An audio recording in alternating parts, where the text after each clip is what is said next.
Hello, brothers and sisters. As the upcoming presidential election looms, the stakes couldn't be higher for unions across the United States. And my intention with this message is not to make you fearful or mislead you in any way, and it certainly isn't to tell you how to vote or who to vote for. No one wants to be told how to vote, I get it. That's a personal decision, and only you can decide who you should vote for and why. But if we're wearing our IBEW hats and being honest with ourselves, the choice couldn't be more clear on which candidate is on the side of workers and which one is not. Both candidates, Vice President Harris and former President Trump, have distinct records on labor union and worker issues, and those that are important to Local 103.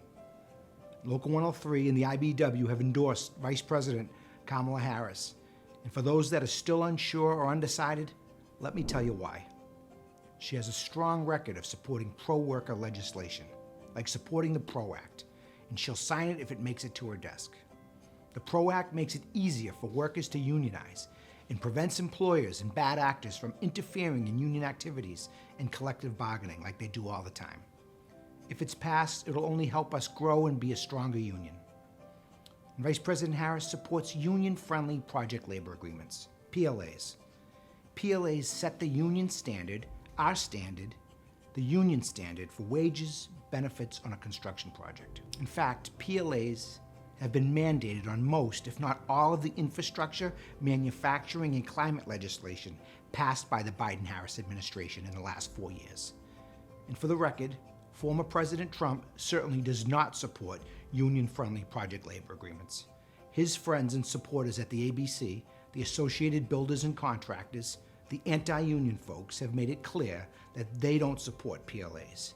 And one of Trump's first acts as president in 2017 was to sign an executive order banning PLAs on federal construction projects. Exactly the opposite of Vice President Harris's strong support for PLAs.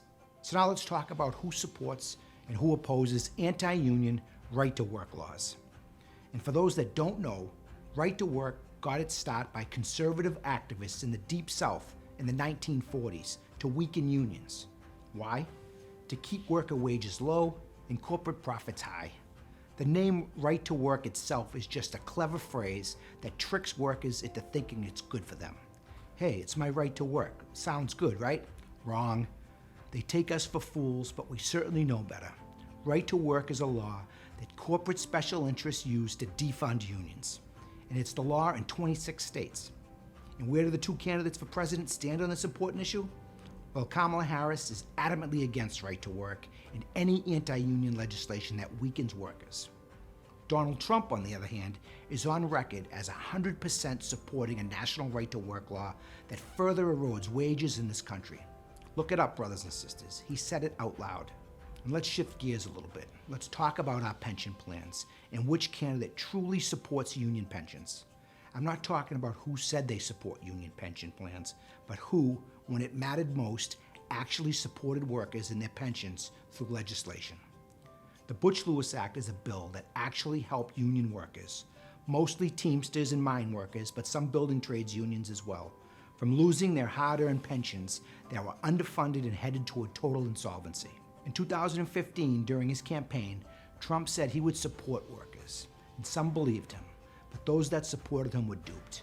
The pension-saving Butch-Lewis Act was presented to President Trump on 3 separate occasions during his presidency, and he refused to support it, turning his back on the workers he promised to help, leaving 400,000 union retirees left with little or no pension after a career of hard work. It was okay when the government bailed out the big banks when they failed. They bailed out the auto industry. They bailed out failed big business over and over. We saw it during the savings and loan crisis, the Great Recession, and during the COVID pandemic. Business always got bailed out. But when it came to workers, workers always got nothing.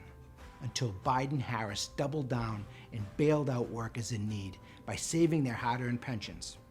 In 2021, President Biden, with Vice President Harris by his side, told Congress that they would not sign the American Rescue Plan unless saving underfunded union pensions was part of it. I don't know. If you need more convincing that voting for anti-labor candidates is not in your best interests, consider this. Trump has a plan for working class people if he's reelected, and it's called Project 2025. and they've put everything in writing. 900 pages written by the Heritage Foundation, made up of Trump loyalists like Stephen Miller and 30 other former Trump administration officials. So what's in Project 2025? Here's a glimpse. It lets employers take away and cancel union contracts. It lets employers create their own sham company unions, like what they tried to do with the IRAP apprenticeship programs in Trump's first term. It makes it illegal for employers and contractors to voluntarily recognize the union, making it harder for workers to organize and form unions. It promotes and helps big corporate union busters to defeat union organizing drive. And Project 2025 pulls the rug out from under hardworking Americans by taking away Social Security and Medicare. Our retirees and the elderly in our community depend on those programs to keep them afloat and out of poverty in their older years.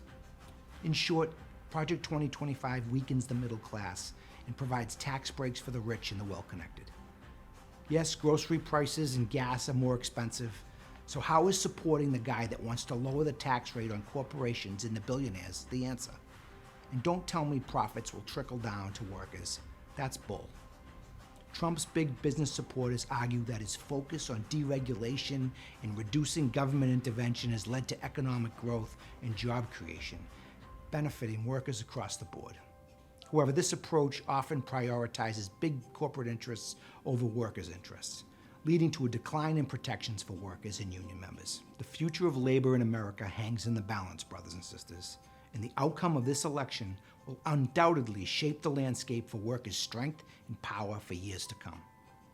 Kamala Harris's policies aim to strengthen unions and expand worker rights, and that's a fact, and it can't be overlooked.